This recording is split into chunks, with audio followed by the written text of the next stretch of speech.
All right. It looks like we're finally live. Thank you, everybody, for tuning in tonight's episode of TXR. I will be the host of the evening. Invader himself was not able to make it here tonight. So let's get this going on, and let's start with you, Mr. Jenner MLD. How you doing tonight? Hey, yeah, I'm doing pretty good. Yeah, it's been a nice week. Been gaming on Plague Tale, Persona, a little bit of Far Cry 4 on the side backlog wise.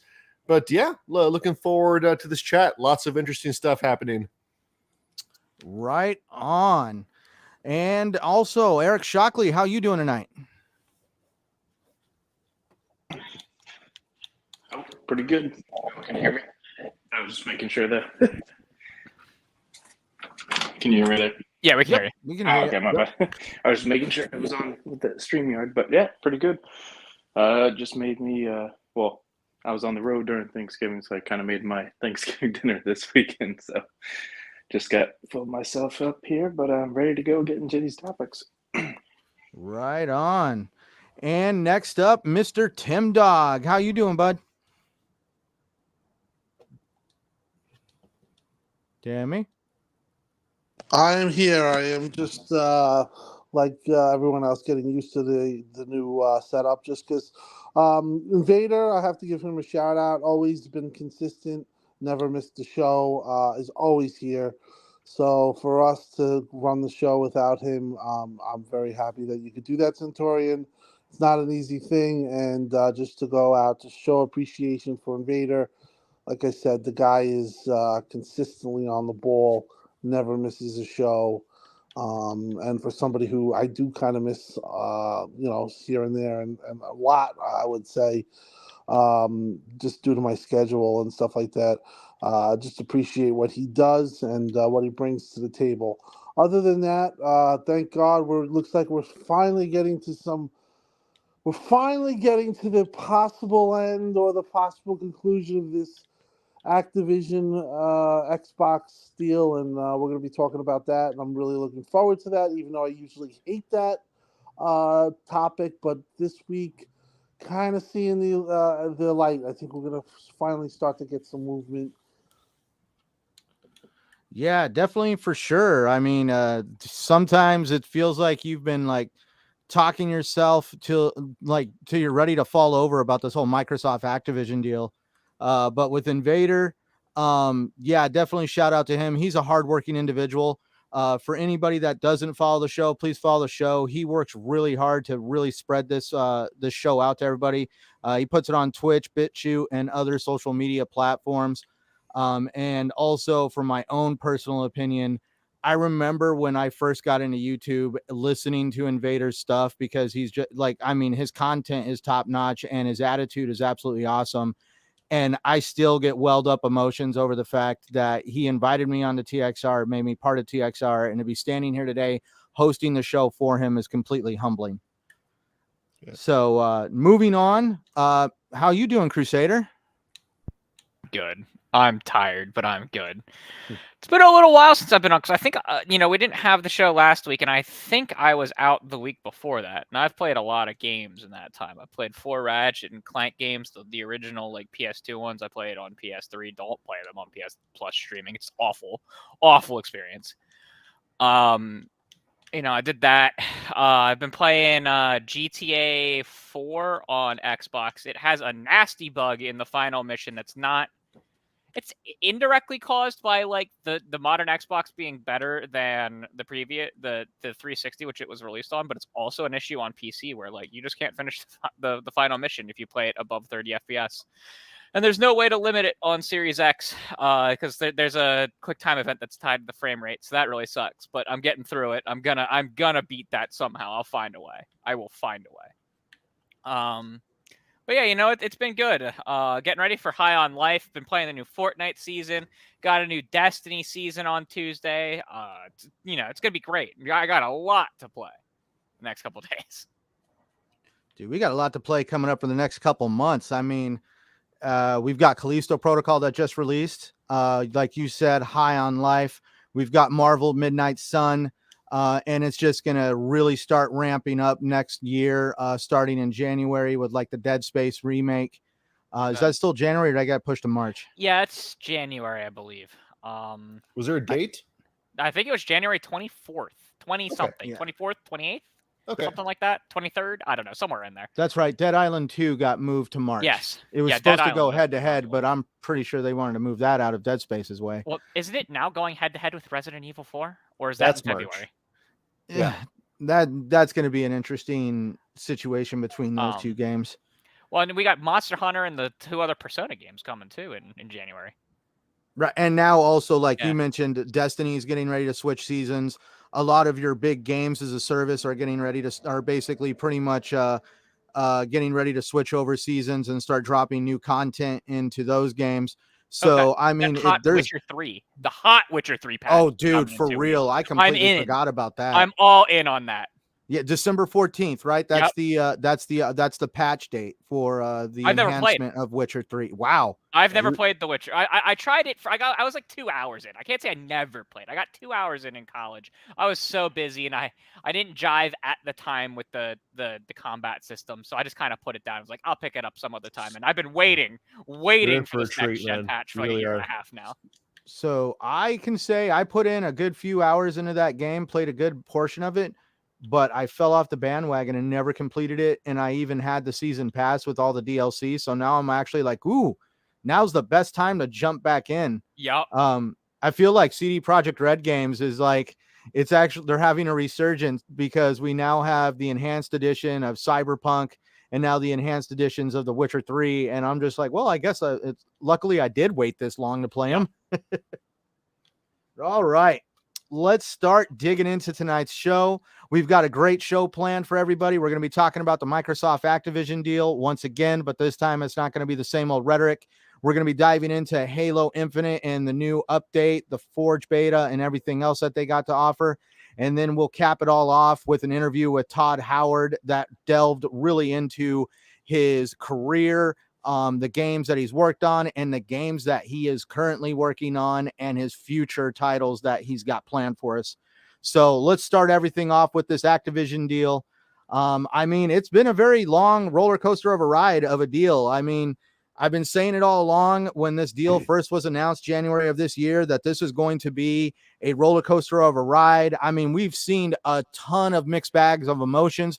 We've seen jumping for joy. We've seen screaming, yelling. I think I may have even seen a few tears shed on Twitter, but like we've seen a lot of things unfold, at least in between the 2 weeks we've been gone. We've seen that the feds were possibly thinking about challenging the Microsoft Activision takeover. But now some news has actually come out that obviously we'll get into in the middle of all this that might lean towards that it might not be as bad as some of these articles have basically come out, like with Politico saying that the FTC is probably going to block it. We did find out that Microsoft also offered Sony a 10-year deal to keep Call of Duty on PlayStation. And yeah, we still don't know what PlayStation is going to take that deal or not. It seems like they're holding out for them to come out and say, oh, it'll be on PlayStation forever. And Phil Spencer has made a comment that he is not going to put the word forever in the contract. It seems ridiculous. And then for whatever reason in Sony's genius that in this whole situation, they have lost their damn mind. They have just basically blatantly said that Battlefield cannot keep up with Call of Duty and pretty much slammed EA for trying to compete, but they just can't cut the mustard. Let's start with Mr. General MLD, man. What have you thought about like the last 2 weeks and all the rhetoric that has taken place about this Activision deal? Well, it's definitely a roller coaster. Now is finally a time where all the initial stuff's been said, and now the regulatory agencies, they're really getting into it now and finally starting to learn what the gaming industry is all about. I liked how these companies are like educating these people who previously I don't think knew the ins and outs of the industry. So the more they're learning, I think the better it's going to be for Xbox. So either side is saying, either side claims they have evidence that it's going to go through or it's going to get canceled. I think this is just part of the process. But it's just amazing how public this all is to everybody. But I'll start off with that Battlefield comment. I think it's interesting how Sony mentions Battlefield can compete, but they neglect Apex Legends at the same time, also from EA, which is one of the most popular first-person shooters on the market these days.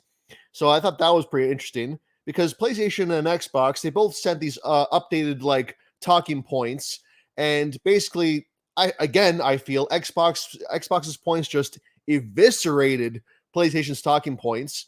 Like how they believe that PlayStation will be foreclosed by Call of Duty is just ridiculous.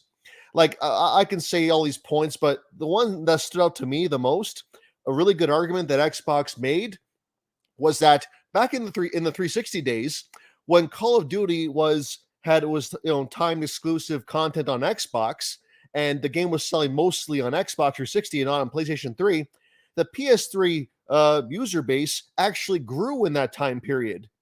Like, because by the end of the generation, PS3 global sales like just squeaked by Xbox at the end. And that was with Call of Duty in Xbox's court. So historically speaking, Xbox, their legal team they're just wizards. Like they point out how historically speaking, like Call of Duty on Xbox's court does absolutely nothing for foreclosure reasons. PlayStation can still thrive and have their own tricks up their sleeve to adapt and overcome.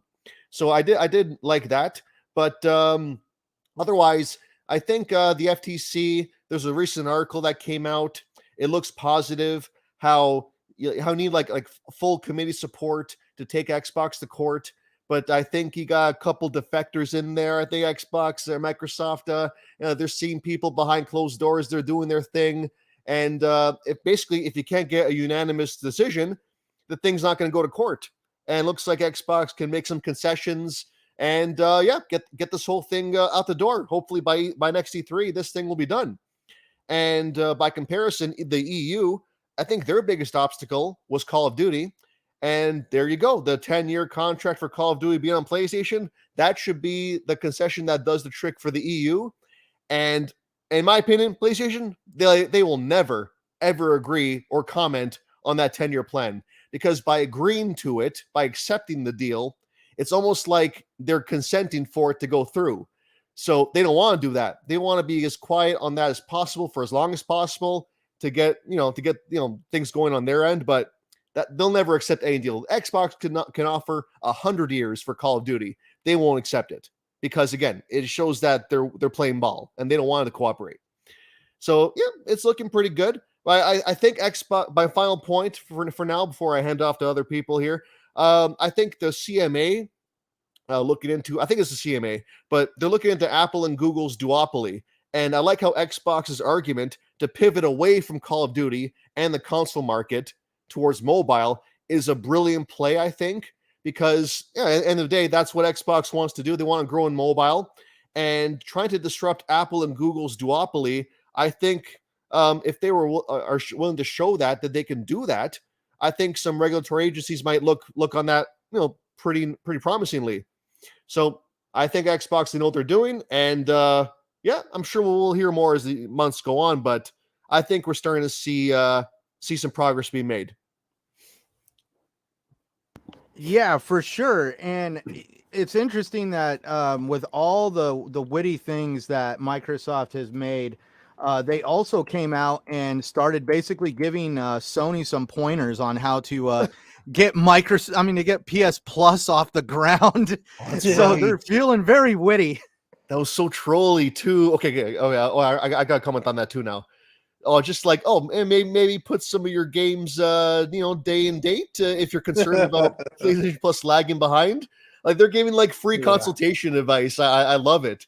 Like of course, they mention how if you throw in all subscribers to PS Plus, including the multiplayer paywall, it's more than a Game Pass. But Sony, they're mentioning only tier 2 and 3, comparing that to Game Pass and how it was lagging behind considerably. So Xbox is like, okay, well, I mean, here's some free advice, Like apparently God of War 1 isn't on PlayStation Plus. Is that true, guys? Yes. No, God of War 1 and 2 are. They are streaming only. Oh my God. See, like things. And how about Spider-Man 1? Is that on PlayStation Plus? Are we talking about the remastered? Or even the original? I believe both it and the remastered are. I know Miles Morales is. Huh. God of War 2018 is. Actually, God of War 2018 might not be on Extra because it's part of PS Plus Essentials. It's part of that PS... Okay. It's part of the PS Plus collection that like all of the Essential members get, those like 20 games that like they all get. That's how I played it, personally. Okay. The $5 more one. Yeah. Yeah. Well, so I think we all feel like maybe they shouldn't be hoarding their games so close to the chest. I mean, Yeah. maybe after 6 months, maybe a year, put them on your own service. I mean, come on. Well, yeah, at least to do like EA, right? Like EA has that policy where at 12 months, the game will hit EA Play, right? That is a hard cutoff. It is guaranteed to hit EA Play. Some of them might come sooner. Mass Effect came after 6 months. Why? It was a single-player game, and it basically hit its wall of how well it was selling, right? So you make your service better by throwing it on there. And if Sony wanted to follow that model, they'd actually, like, if they would follow that model consistently, like, they have a okay model right now. It's fine. But if they would follow that consistently, they'd have a good model. You know what I mean? Not as good as Game Pass, but good. Well, if I could jump in, Centurion. Go for it. I was going to call on you next. Okay, so listen, I'm going to take you through my story, and I think Shane was like saying you got to stop with the 55, 50, 75, because today I said I'm back to 70-30, and he's right in a way. But basically, I've taken these articles from the start, and the first article, and Crusader was the one that pointed it out, was actually New York Post saying that they were likely to sue. And I remember at the time, it was two different authors though than this one. At the time, people like Post is a rag and this and that. But they were the first. And the New York Times came out with that article, and then after that, Politico came out with an article, and then after that, the CNBC guy basically was saying you have to wait on this. But I do think the way this article was written, and listen, obviously these even Politico has a reputation of being a tabloid or whatever. But this article, and I read this article twice. I have to say it was pretty well sourced and it was well explained. And they talk about how basically the way this was going to go was it sounded like Lena Khan was going to outright block or go to sue, saying that it was unfair or whatever. And then the case is that you have to have three or more votes on their panel to pass. And there's three Democrats, and there's one Republican. So it was always the case that the one Republican was in favor of passing the deal. Obviously, Republicans are more against regulation than Democrats. Democrats are a little harder on it. And the three Democrats basically were going to vote, I guess, against. But what happened was now one of these Democrats, we don't know the name. I would love to know the name. But basically one of the Democrats on the panel said, I see what Microsoft's doing with the concession. I see what's going on with CWA union pushing this. I'm kind of now leaning towards Microsoft. And that basically blows up Lena's plan, because if they had 3-1, it's going to go and it's going to block the deal, and then they're going to have to go to court and all this stuff's going to happen. But now it's puts Lena, who's the chairperson, I believe she's the top one, in a position where it's probably going to be 2-2. And like I said, the reason why I think this article has a little credence to it is because it's so specific. And if you read it, it's a long read, but it goes through all the stuff that I'm explaining. So in that case, it becomes a different ballgame. Essentially, if it goes to 2-2, it favors Microsoft. And basically, he's going to put Lena in a position where she's going to say, okay, well, we're going to take the concession and look at us, we backed down them and we got a huge concession, instead of just saying essentially, F you, you're going to go to court, we're not even going to listen to you. So before yesterday, that was where it was standing, likely to sue, likely to say F you, we're not even listening to any kind of concession talk. Now it's at the point where, and it's a revelation of sorts, that, you know what, Con? Now your plan's blown up, and you're in a very vulnerable position if you try to push it. And here we are, politics at play. It's blown up in your face, and you're probably gonna, basically, from this article infers that basically it's gonna go with concessions, and they're gonna likely pass it because of the situation that arose of this one Democrat that breaks the ranks. Now, this happens all the time in politics. And shout out to people like Hogue Law and Pachter, who basically I've been reading and following and talking to. They basically said this is all the way this stuff goes.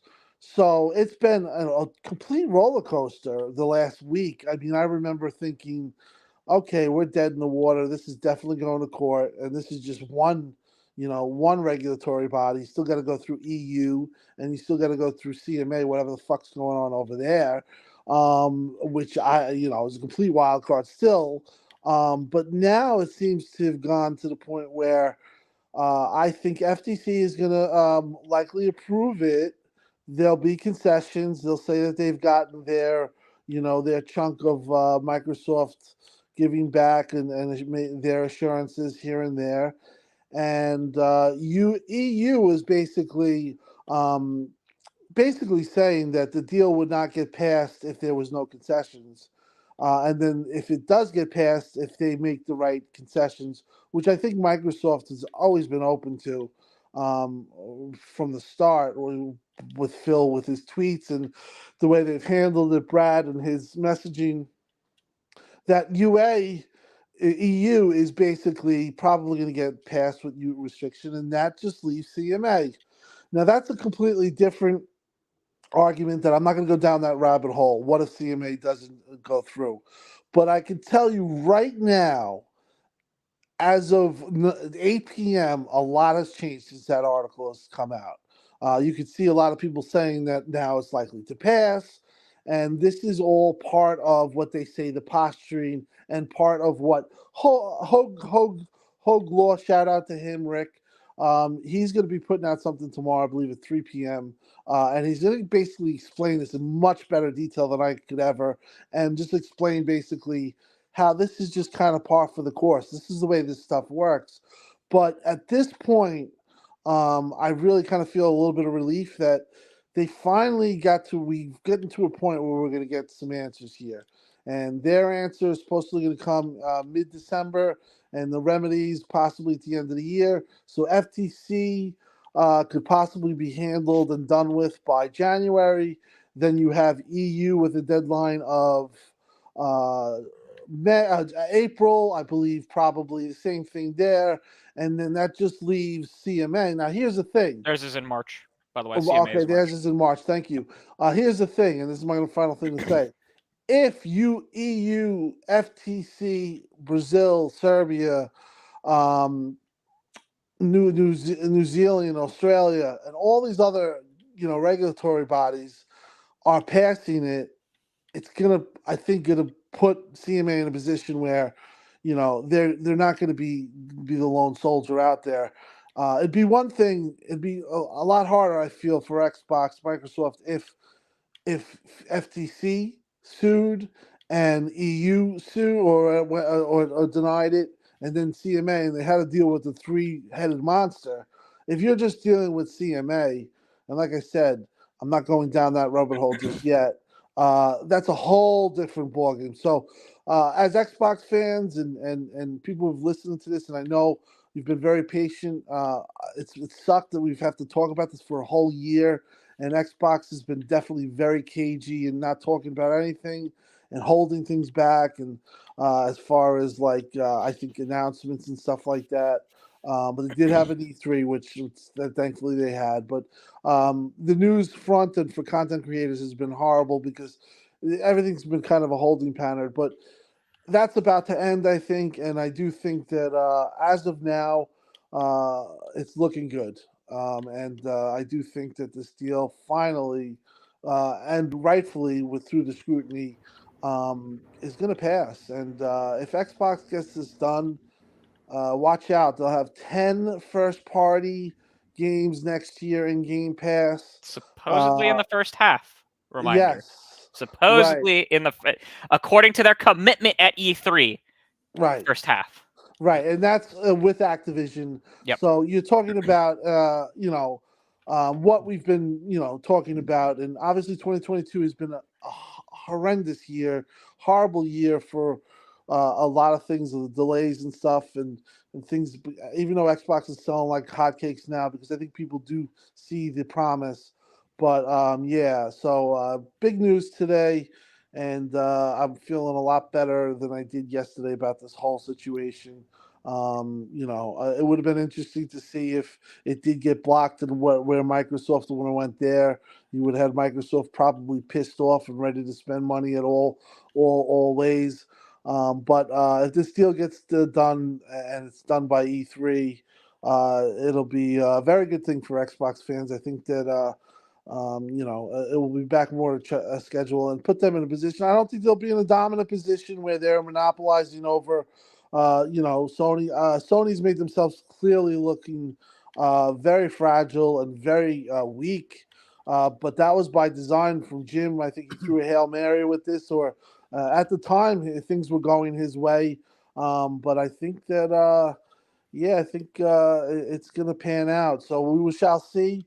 Obviously, we'll keep you updated, but hopefully this talk will come to an end soon enough and we can get back to, the normal things that we talk about, updated news and stuff like that. But thanks for everyone for, tuning in and dealing with it too. But yeah, good news today, I think, and reason to celebrate. Well, reason not to celebrate, reason to be optimistic. No, for sure. Do you want to go now, Crusader? I was going to say, I just want to add one thing to what Tim said to explain one minor detail, and we can be done with this topic. Okay. Unless you have a lot to add. Because a lot of people have asked me and have been asking Tim why 2-2 doesn't make Lena Khan have a tie-breaking vote, right? Because you'd think that if it was 2-2, there'd be a tie-breaking vote. The FTC is supposed to have 5 commissioners. I believe commissioner is the correct term. I looked it up earlier. They're supposed to have 5, but for 2 years they have not been able to get a nominee through the Senate, the U.S. Senate, and so they've been stuck with 4 members, and there is no tie-breaking process because they're not supposed to be able to have ties. And we've just been in a unique situation where if Lena Khan had a 5th person, she would have more power, but she doesn't. And so that's why if it is a 2-2, it's in favor of Microsoft at this point, because ties are in favor of the only way that a suit can actually be brought forward is if there is a majority, and 2 versus 2 is not a majority, and there is no tie breaking in that situation. Good to know. That's the only thing I wanted to add to that, and I can only speak to the FTC. I don't really know how the other commissions work, but that's how the Federal Trade Commission works. They're supposed to have a 5th chairperson, and they do not right now. Well, it also add some frosting onto that cake, because obviously it's kind of like one of those things. I don't like hiding the facts, but my buddy Stubbs over in the UK should probably love this comment. So like we were all discussing pre-show, here in the United States, at least, there, let's just be upfront. There's lobbying. It's a political world over here in the United States. I'm pretty sure it's also political in other countries. They just call it different things and they have different processes, but here it's lobbying.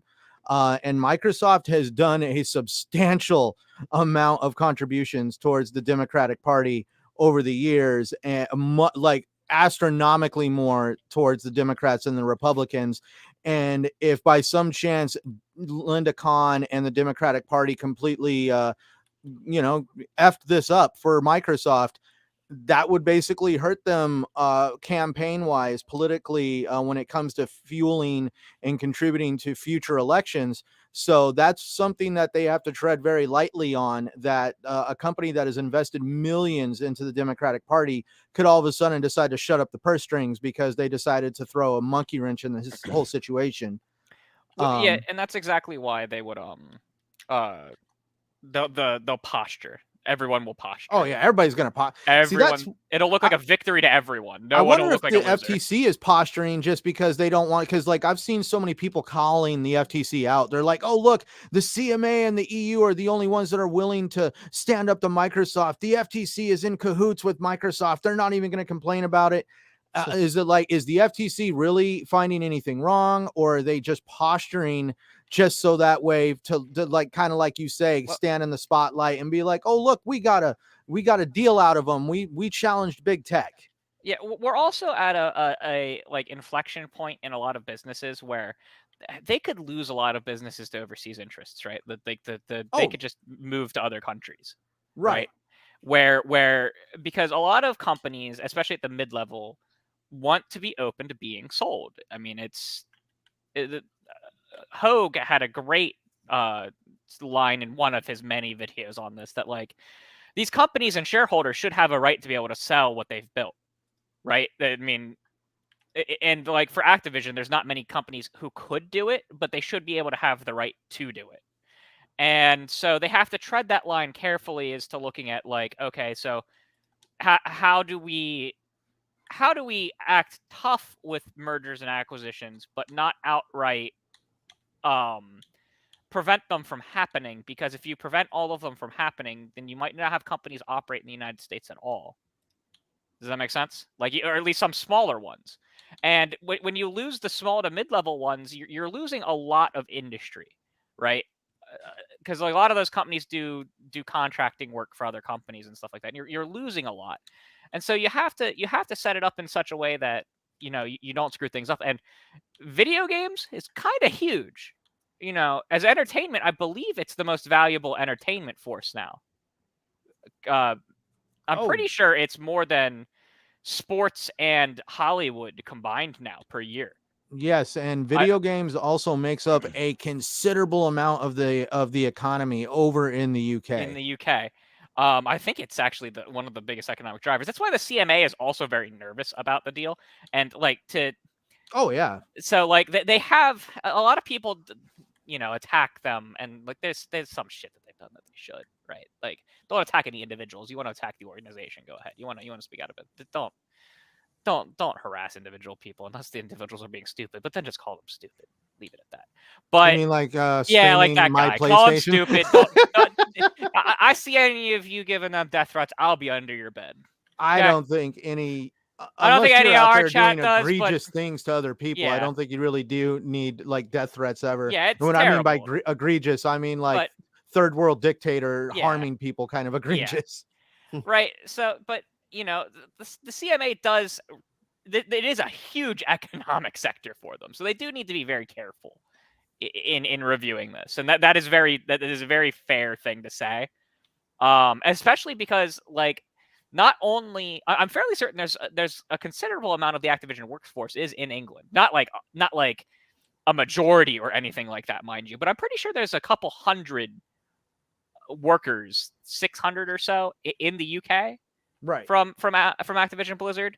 So like that's a sizable amount of of like tax dollars and stuff coming from those workers and like those facilities and things like that. Plus the revenue that's coming in from the game. So they need to be very careful about protecting that. Well, I'm glad you brought that up, because they also have to be careful of overstepping and basically causing problems because of the fact that the video game industry makes the UK a lot of money and plays a big role in their economy.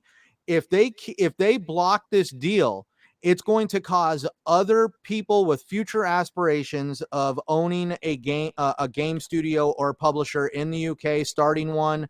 It's going to basically make it to where the game industry is going to avoid the UK like the plague, because they don't want to deal with the CMA and their overreach when it comes to trying to worry more about the competitor than the consumer. Yes, exactly. And so this deal is kind of just wild to think about because it's like what 20,000 workers? No, not 20,000. It'd be like 20,000 combined Activision plus Microsoft, if I remember correctly, something like that. Something like outrageous. It's still less than Ubisoft and Embracer, but something outrageously large. And you have to. I mean, in the U.S., I mean, there's like the majority of them of the workers are in the U.S., I believe. And so like that's another thing, and the whole workers' rights things with the CMA, or not the CMA, the CWA, whatever the union is, the tech workers union. But there was a very interesting article that came out not too long ago. I said I didn't want to talk about this topic, but I forgot about this article that was like, if the deal is blocked, it could do as much harm to consumers as if it went through, right? That like. At this point with Activision Blizzard, there might not be a net positive, if that makes sense, in either direction, right? Because there could be issues there could be all of those proposed issues with Microsoft owning it that everyone's brought up. But also, Activision was very steadily going down, right? They were worth something like 100 billion USD a year before the acquisition happened. Right? What, Activision? Yes. Okay, now, but their losses are totally on Bobby Kotick and his Correct. outrageous They acts are. of how to treat employees. They are. But there is the question of if this deal goes through, would they successfully recover? Because they haven't been, right? There was never a point where they were recovering. They were still steadily going down. Right. And so the question is, without the acquisition, in a few years, do we have Activision-Blizzard-King? And that's not to say that, like, oh my God, it's going to collapse into the ground. But does that company still exist in the way that it does? Do they have to essentially break off into Activision and into Blizzard and into King again, right? Like, how does it look in a few years? And as a result, is the quality of Call of Duty, I say we can put it in air quotes, but it's the quality of Call of Duty suffering more than it was currently, right? Does it continue to go downhill? Do servers have to get pulled for stuff because expenses are getting too high and they're not bringing in enough revenue? Things like that. So there is the question of, well, if this deal fell apart, what happens? Right? Because right now, I guarantee their stock price is being held, and it's not at the price it should be for the deal. Now, also, it shouldn't be at the $90 a share yet because we're still too far out, and inflation is what it is right now. But you'd expect it to be, I think it's like something like $7 or $8 higher at this point than it is. But what would its stock price look like if the deal wasn't going? Like if the deal didn't go through? It's going to plummet, right? Shareholders are going to lose out. Consumers might end up losing out. Workers might end up losing out because there would be mass layoffs. So in a world where Microsoft doesn't actually acquire Activision Blizzard-King, and you've blocked it for all of these, for what you've deemed consumer-friendly reasons, have you actually helped the consumer, right? Because, I mean, and even if all of those things were to come true, right? But you also, on the flip side, have Activision Blizzard-King fall apart, did you actually help the consumer? Was that a lesser or a greater evil? Does that make sense? Yeah, the article was from The Escapist, by the way. Yes, thank you. Yeah, and it's like, and that's the question. It's right. And that's something that I really think that, I mean, it would be a very dangerous gambit, but if they were on their last legs with like the CMA or the EU, that would be the card that I'd play, is we don't know if we'll survive if this deal doesn't go through. Activision, right? Yeah. Bobby wants his money, right? Well, listen, so, I do think that you did speak of them going downhill. I do think of their recent success of Call of Duty this year. They're back. They're gonna have some really good quarter, but I mean, other sectors. Yeah, were you're down. right. You're right. I like, honestly, Blizzard's down bad. If the deal got blocked, or if Microsoft said, "Screw it, we're leaving," Yeah. I don't think that would be a good thing for workers Nope. because Microsoft has said they were open to unions and CWA, which I actually am a communication worker of America. They actually endorsed Microsoft and said, we want the deal to go through. And partially it was because basically Microsoft said they're not going to block their union ventures. And there was that whole talk of Ravens. I think it was one of their studios they wanted to become unionized. Microsoft basically in one of the several ways that they've been accommodating said yes. I do think it would be a very bad thing if the deal was blocked, especially if it's bullshit. I don't think that, like I said from the very beginning of all this, they don't really have that case, in my Yeah, opinion. I agree. Well, we also could see Activision acting like a total different company. I mean, let's look at what happened with Diablo Immortal. We've seen games like Overwatch 2 become basically an absolute shit show with microtransactions, especially Diablo Immortal. Yeah, Blizzard had a bad year. Everybody's really wanting to hold out for Diablo 4, but I mean, like, literally that's a crapshoot at this point because you have no idea what that game could turn into with microtransactions. And Microsoft has literally some terms of service and agreements that they have as like a company policy for games that contain microtransactions. And I would actually like to see Activision purchased because Microsoft would be able to keep Activision as they were before the Diablo Immortal debacle with like the most insane microtransactions you've ever seen. And that would pretty much stop Activision from going down that road. Otherwise, if this deal's blocked, like you said, the employment issues and just everything else that could come of it, we could completely see Activision games turn into giant slot machines, purely because Activision, for some reason, really seems adamant on pushing the boundaries of what it was really considered when it comes to pay to win and just monetizing everything. At the very least, Diablo Immortal will get cleaned up, I think. Oh God, yeah. There's like Loot boxes will be gone. Huh? Loot boxes will be gone.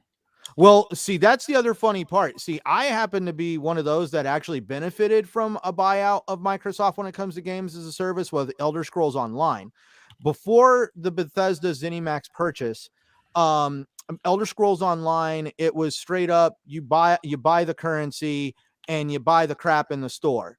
And when Microsoft, one of their policies for anything that like loot boxes and stuff like that, Microsoft and a game that has in-game currency, they actually have a stipulation in their terms of service and agreement for their publishers and developers that these loot boxes have to, I mean, this in-game currency has to be able to be achieved through things in the game without having to put out actual real world money. And that's where Bethesda ZeniMax did that. As soon as they were bought out, they implemented a system of, I forget what it's called, but you get basically this random currency for doing weekly sets of achievements and triumphs. I think they're called triumphs. And they give you a currency based on these triumphs that you can go into the store and buy things in the store using triumph points. And that's just one of those things where as soon as the company was bought out, they had to actually conform to what Microsoft wants delivered for games as a service. So this happens when you buy these companies and Microsoft makes them do this. But before I forget, because he got back, Shockley, did you want to add anything to the conversation?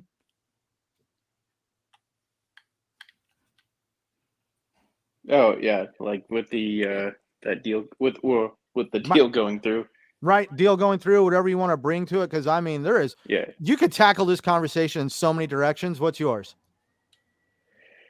Yeah, I mean, because I've been thinking if the deal doesn't go through, like the regulators also have to look at that aspect of like if it doesn't go through, hey, will some of these studios get either shut down or just kind of like trimmed down, like we've seen happen with like EA, how they've and you've already kind of saw that with Activision, where it was going when they had like everybody converging on focusing on making Call of Duty instead of like some of the IP they just got done making. Like, yeah, the successful Tony Hawk game, remake, and then they're like, nope, just start making, helping us with Call of Duty.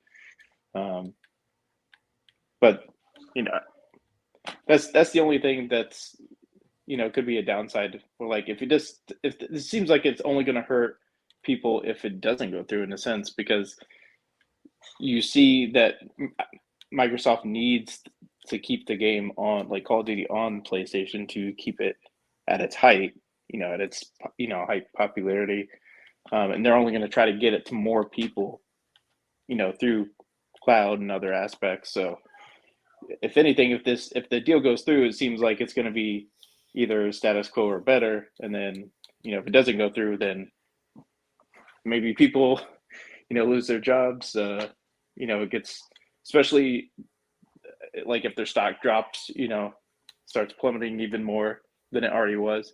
But also, if the deal doesn't go through, then that looks bad. But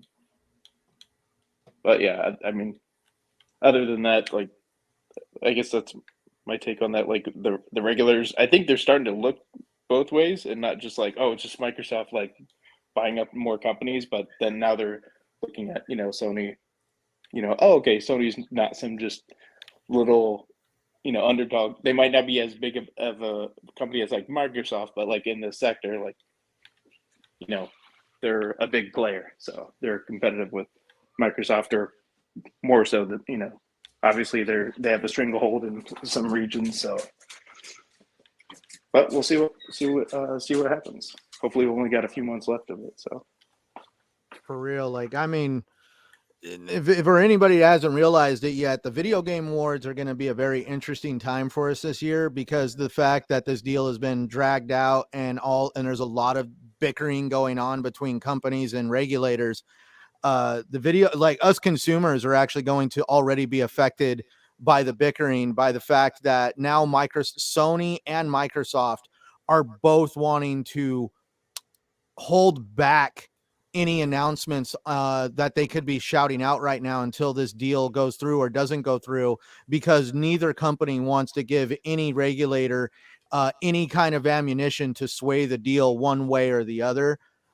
So it's definitely going to be an interesting few months, especially as we get towards the time when we see these regulators are going to have to start making their decisions.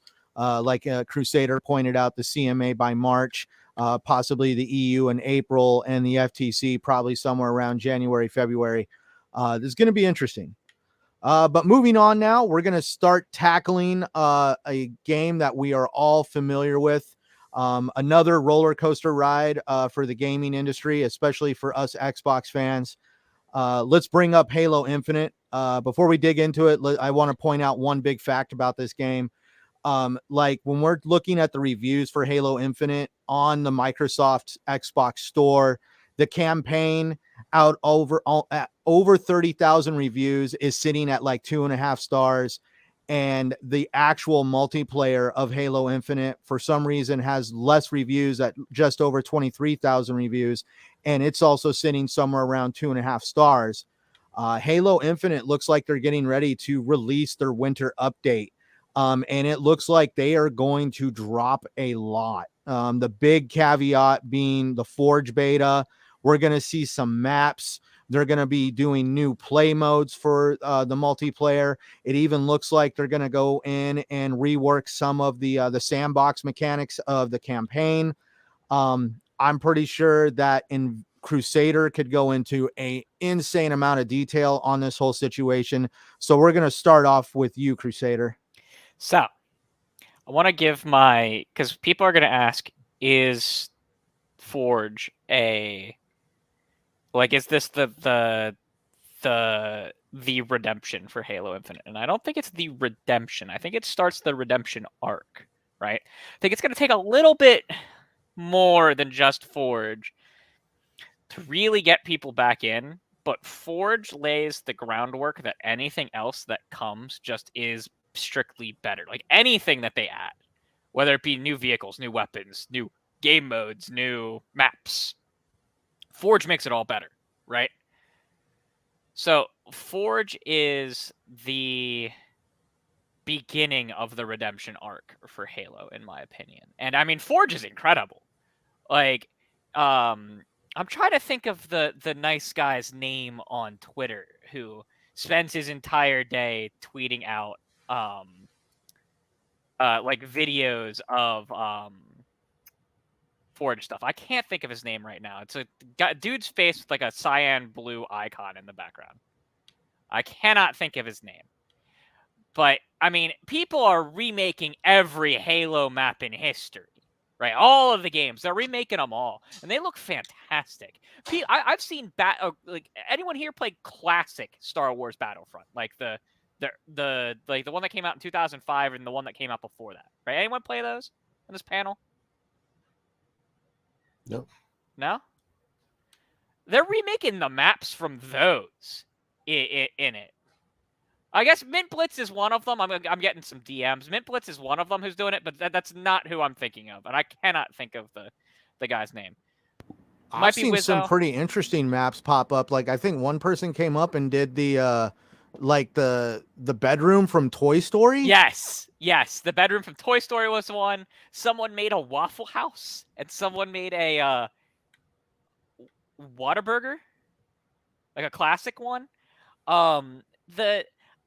I mean, it practically is a simplified version of the Unreal graphical scripting engine. It's insane, like what the Forge scripting engine is and what you can do with it.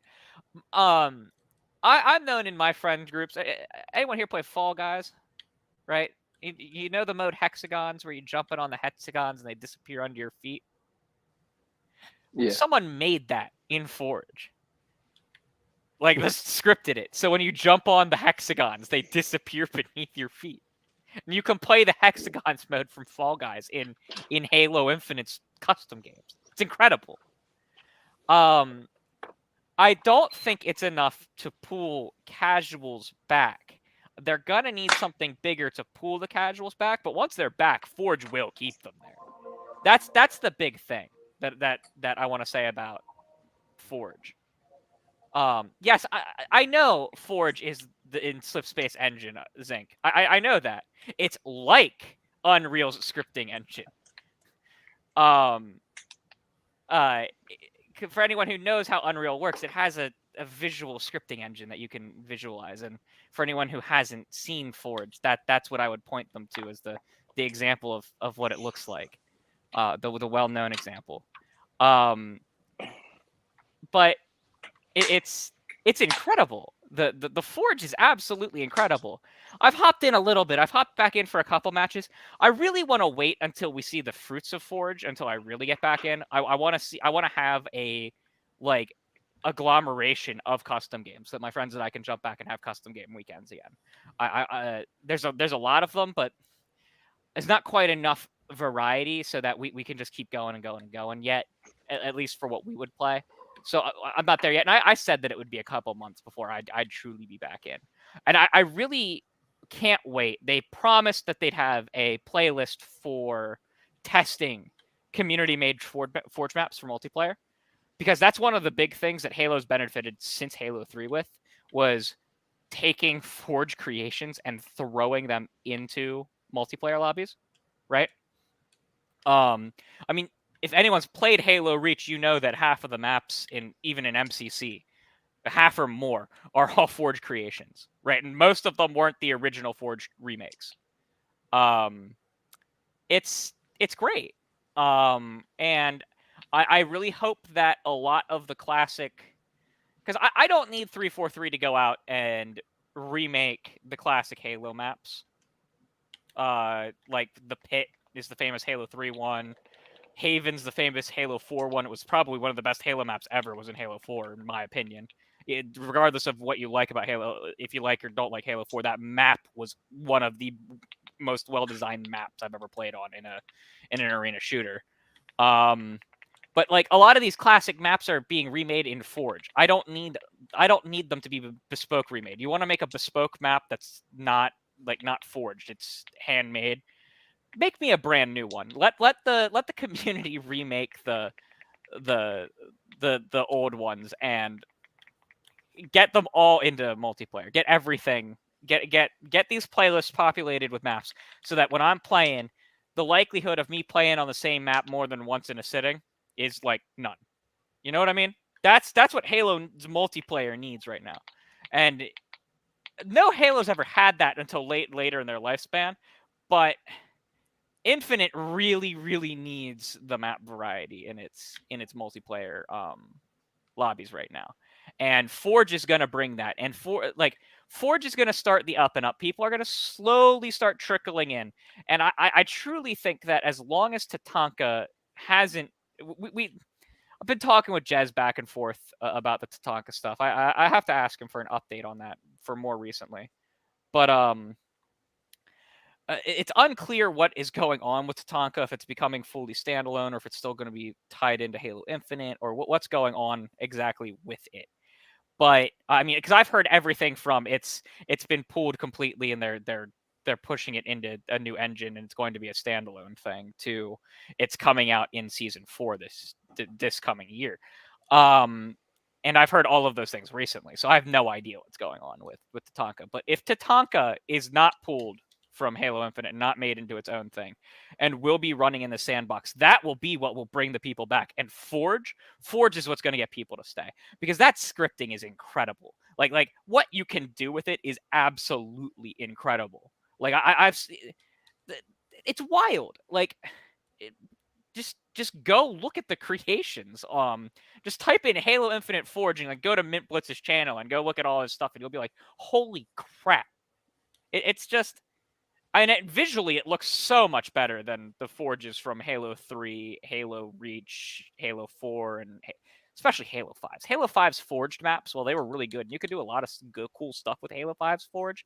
Visually, I thought that it looked really bad. I don't know what it was. Did anyone else have that opinion with Halo 5's like forged maps? That like they played really well, but visually they looked off? Yeah, you can tell they looked, like, not like the dev made maps. Well, it's not even that. It was like they had no texture. Like there was no like everything was so clean. Yeah. Right? Yeah. Because like in Halo Reach, right? The forged maps that are all clearly forged because Forge had exactly one palette, and it was that Forerunner palette, right? But they were all textured, so they all looked like semi-detailed. You know what I mean? Like it looked like Forge, but it looked gritty and detailed. But Halo 5's didn't. And like Halo, from what I'm seeing from Halo Infinite, you can do either. That like it comes down to how much detail the forger wants to put into it, because the budgets are so freaking high with Forge, like how much you can actually like the assets cost in the budget. I don't know. Have you guys all used Forge before to know how it works? Like that every asset that you add has like a cost, and it adds the overall budget of the map so that you don't put too much in the map that like the systems can't handle it. Oh yeah, I remember Halo 3. The budget was so small. Yeah, Infinite's budget is massive, and so it comes down to how much work does the person who's making the Forge map want to put in, how much detail they want to add. So you have I've seen all kinds of maps that range from looking like they're straight out of Halo 5 with the with how like plain they are. Like I mean, they look visually better because the Infinite is a visually better looking game, but they still have that flat, no texture look, to some things that look like they're straight out of a campaign level, because the person has put a lot of detail work in like scenery and stuff in. And Forge is really going to be the starting point of Halo Infinite's like comeback. And I still think it's going to be slow. There really has to be, they have to release something that's kind of like a moment. And I think Tatanka, if Tatanka is still part of Halo Infinite, will be that moment. Especially if Tatanka works with Forge, because Tatanka doesn't outright have to work with Forge for it to work synergistically with Forge, because you come back, you play the BR, but now you're here and the regular multiplayer is right there, and oh look, regular custom games are right there, and I can load them up and play with the buds, and we can play things like Duck Hunt and Hexagons and all those things. I will say it is the one disappointing thing about Halo Infinite's Forge, and you can kind of do it with scripting, but there is no infection Infection should have launched straight up with Forge, because a lot of custom games rely straight up on Infection to work. I don't know how much custom games the parties played, but there's a lot of custom games that rely on one person being the infected and the rest of the people being the non-infected and stuff like that for them to operate. And you can get around that with some clever scripting and like randomization of teams and stuff like that for some things, but in the end, Infection really should have launched with Forge, and I hope it wasn't listed on the things coming directly soon. I really hope that it's something that like will be the season 3, right? Season 3 will be the next season. Yes, I think. I think season 3 is the February season. I really hope that it's something coming with season 3, that like they're gonna have Infection up and ready to go, because it's something that Forge really needs to truly have like the best custom games up and running. Yeah, it's the 3rd season. Yeah. So I would that's my one complaint about Forge. It's not even Forge itself, right? It's the game mode that synergizes the most with Forge is not there. That would be what I would want. That would be my last like why isn't this here kind of thing. Like there's a lot of things that you could say. It's like small things like where's this weapon, where's that weapon. I don't really care. The thing I care about the most right now is where's Infection. That's like the last thing. And Has like, the that's previous... not as what's up? I was going to ask you, has the previous battle passes been, because they say the new battle pass is going to be free. I thought a lot of this stuff was free already. Have they been? I haven't played Halo Infinite multiplayer in so long. Are they still charging for the battle passes? The first 2 battle passes were paid. Because this season got essentially extended again for an additional 3 months, because this was already a 6-month season, they gave everyone a mini battle pass for free if you log in. So just log in and you get a 30-tier battle pass for free that you get to keep forever. The typical season's battle passes are going to be paid, right? Like that's just how it is. But to make up for the season going extra long, they did give everyone a free battle pass, and it's okay. They still have some issues with the monetization. That it's wildly expensive for things that like shouldn't be. Because like your game like Fortnite, you can get away with selling a licensed skin for a lot of money because it's a licensed skin that people actually want, right? But Halo's charging like $20 for like icicles coming out of your head, and it's kind of like you might want to rethink this 343, right? It's just not as appealing, right? That like if you want, you can sell microtransactions for a lot of money, but you gotta have some appealing behind it. And a lot of the skins in, I mean, it's really hard when you're a game not like Fortnite, or when you're as like personally styled as Halo. Yeah, armor cores are still abysmal, but when you're as personalized as Halo, or like stylized, right? It's really hard to bring in outside material that people really want. I mean, they're sitting on a few that they could do, that they could sell a lot for, right? And they're other Xbox IPs. They could sell you a Gears of War COG armor set, and people would go nuts. I'd go nuts. I get it, right? They could do Doom Guy, and people would go nuts, right? That's like a Doom Guy style armor core, and they could do a power armor from Fallout, and they could probably even do a it looks like they are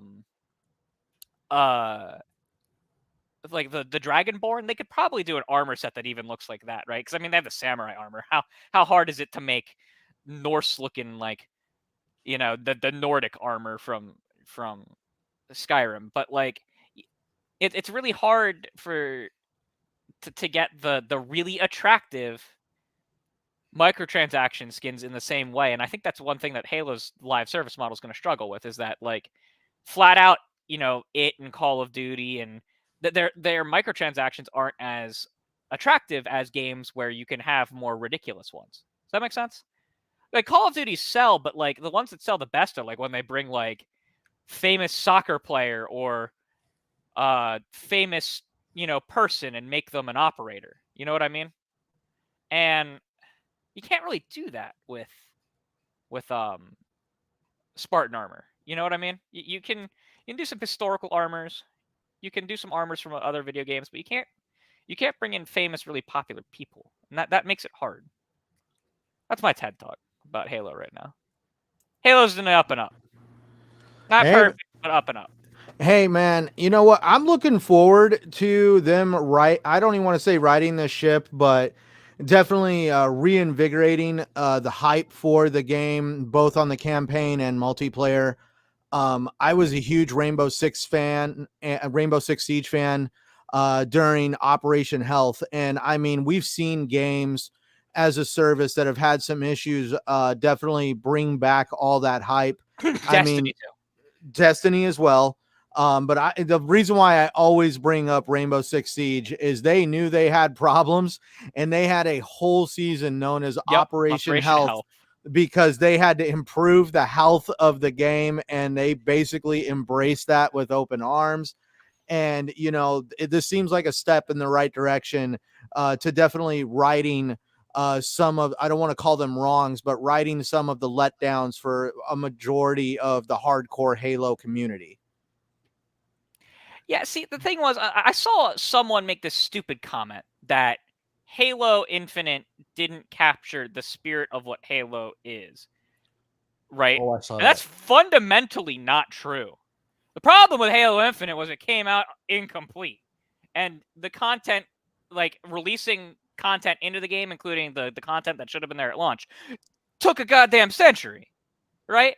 Like in game time, it took a century. It took a year. Oh yeah, a big example of what you're saying right now is like right here in the article, they're putting in 24 brand new achievements. Some of these achievements are actually tied to co-op, which is something that was not there when the game first came out. Yeah, and so they did it has Halo Infinite is an excellent Halo game. It's just that there's no freaking content, right?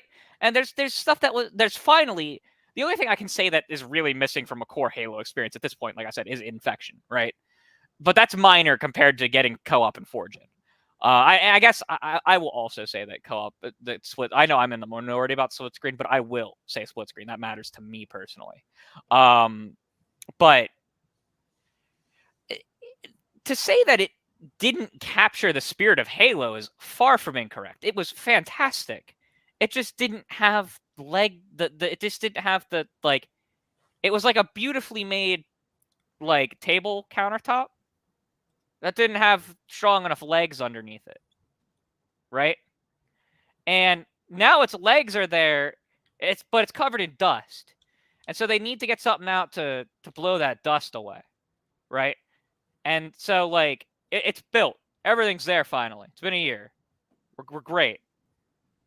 It just needs to just need to come up with a way to get the masses back, and I'm really hoping that Tatanka will be that. Well, before we get on to our other Halo hardcore aficionado, let me move over to Eric Shockley real quick. Are you looking forward to the improvements of Halo Infinite? Are you still playing the game? You keeping up with it? Yeah, I'm definitely looking forward to jumping into that co-op. I definitely have some friends that have kind of held out. So yeah, that would be definitely pretty dope. Plus, I just haven't gone back to it, but I was trying to solo the legendary mode, but there's some as we get deeper into it on legendary, it gets a little hairy. But I found some ways to cheat my way through there with a warthog full of Spartans with lasers. It's definitely a way to go, but I've definitely glitched my way into some. Took out some bosses with some other Spartans lasering the shit out of them. So, but yeah, I'm definitely hype on seeing that. But plus also the Forge, because I've been hearing about it, since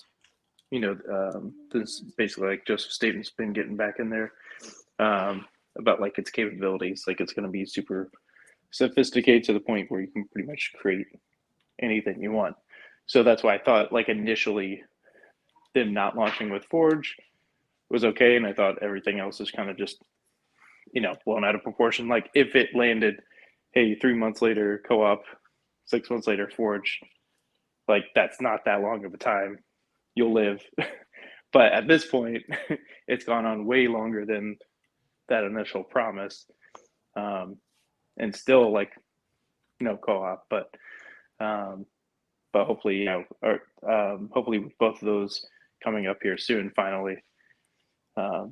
But I think that's where it's like when you're mentioning like Halo with its like redemption arc, like I think people are going to come back like for what you can do with like Forge.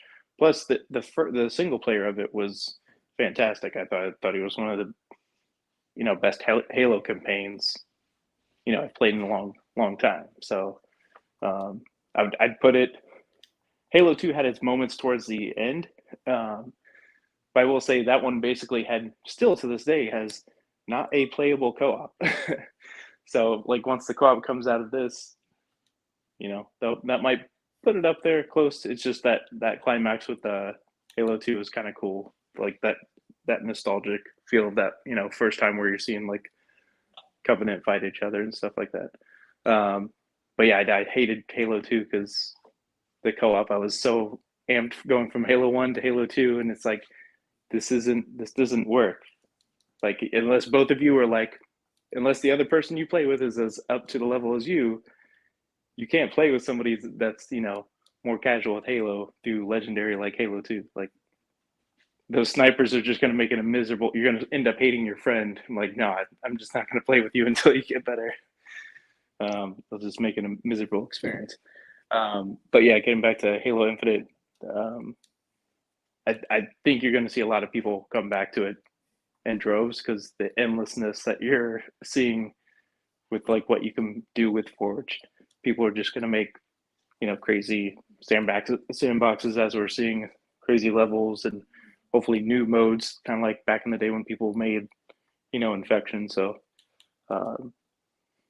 hopefully those, population gets increased. That's, dwindled at least on Steam. And we see a lot more players come back in droves, and then, maybe that'll hit its, stride from here. So, but we'll see. Yes, for sure. We shall see. All right. Time for you, Mr. General MLD, and we will not be mistaken. We could see in your icon, you are wearing a 117 hat. So definitely pull that soapbox out and let us know how you feel about this whole situation. Oh, yeah. Well, I mean, to state the obvious, this is definitely a step in the right direction. Should this have been available day one? Of course it should have been. I think a lot of casual players have left, and I don't think they'll ever come back. So just a missed opportunity. But at least with Forge here, you want to keep the core fans happy, and you should branch out from there. So, better late than never. Me personally, I'm more of a firefight guy myself. I don't know when that's gonna come, but I mean, I'll certainly put my hours in when that comes. Now, I mean, I'm sure we've all seen things here and there. The maps that these guys make it's just really amazing to see. Like I saw someone remake like the red light, green light from Squid Game. Like that's insane. Like I thought Halo 5 Forge was like the best, like was cutting edge. This is like way and above and beyond what Halo has ever done. So I think whatever 343 chooses to do with the IP, if what is it? The next campaign expansion, if that chooses to be its own thing, I think that this Forge is you can easily carry this over to like any future Halo installations and just keep building upon it. Forge here should not be just confined to Halo Infinite. It is way too good for that. I think, it should definitely be, now that it's out and it'll be improved, it'll definitely boost the release of any future Halo going forward. So I'm really hats off to 343 for getting that right. But I think there's a lot more work to be done. You need more playlists. Like before it was said, Infection needs to be added. I think Firefight needs to be added. I'm glad co-op was added, at least albeit online co-op. So that's good. But I feel like it's 343, they're getting right back on track here. I mean, God knows their development was, slow to a crawl in the beginning and lean up to the launch. But I feel like now they can even use Forge themselves. The community can help them out. I know it's weird to say that a developer should rely on the community, but I mean at this point, hey, the more content, the better. I think Halo Infinite lacked a decent amount of maps that it should have had at launch. If it had more maps, it would have retained a lot more players, I feel. And this Forge now, it can go a long way. I feel like 343 in the community, they can always collaborate and work close together. And we should hopefully see a steady output of content at a pretty good pace. So I'm looking forward to what the future has. Let's see what Tatanka has in store for us as well. And the endless campaign. I feel like Halo is finally they're getting out of the woods, and finally I think we're going into a bright future. So yeah, I'm keeping my eye out for it, and I'm excited overall. All right. Let's get this kind of on to the last topic of the night. Thank you, everyone, for being here. If you haven't yet, please be sure to click that like and subscribe button if you haven't already. And let's move on to tonight's final topic. Where are we at? And we are going to move on to the Todd Howard interview. I'm pretty sure if anybody here didn't keep up with that, Todd Howard sat down with a great interview. I always get the guy's name wrong. What was the name of it again? Lex Friedman podcast. I mean, that was a very long interview too. I think it was like over 2.5 hours. I enjoyed a lot of the dialogue listening to it. They definitely he went into some good conversation with Todd Howard, asked some really good questions, breaking it down all the way from like the start of like Todd Howard's history over at Bethesda, some of the things that he has, some of the trials and tribulations that Todd Howard has experienced over there with like game titles that he's worked on that didn't exactly pan out and held the company back, almost like in his terms, almost bankrupted the company, and then having other titles completely slingshot Bethesda into the success that we see today.